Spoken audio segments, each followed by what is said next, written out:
নমস্কার, আমি ডাক্তার রনি মল্লিক। আজ আমরা কার্ভ মেটালিক টাং ডিপ্রেসার সম্পর্কে জানব।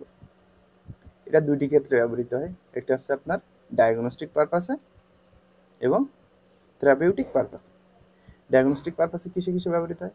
যদি আপনার ওরোফ্যারিংসে অথবা পোস্টেরিয়র ফ্যারেঞ্জিয়াল ওয়ালে, টনসিলার ফসাতে যদি কোনো ফরেন বডি আটকে থাকে, তখন সেটা দেখার জন্য আমাদের টাংকে ডিপ্রেস করে আমরা এই টাং ডিপ্রেসার দিয়ে ফরেন বডিগুলো দেখতে পারি।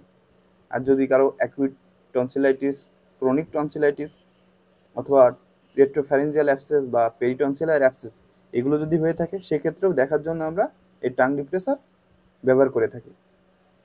এছাড়া থেরাপিউটিক পারপাসে কী কী ক্ষেত্রে ব্যবহৃত হয়? এই যে ফরেন বডিগুলো আমরা দেখলাম, ওই ফরেন বডিগুলো বের করার জন্য, টাং ডিপ্রেস করার জন্য এই টাং ডিপ্রেসার ব্যবহৃত হয়। এবং এই যে রেট্রোফ্যারেঞ্জিয়াল অ্যাবসেস, পেরিটনসিলার অ্যাবসেস এগুলো ড্রেন করার জন্য এই টাং ডিপ্রেসার ব্যবহৃত হয়ে থাকে।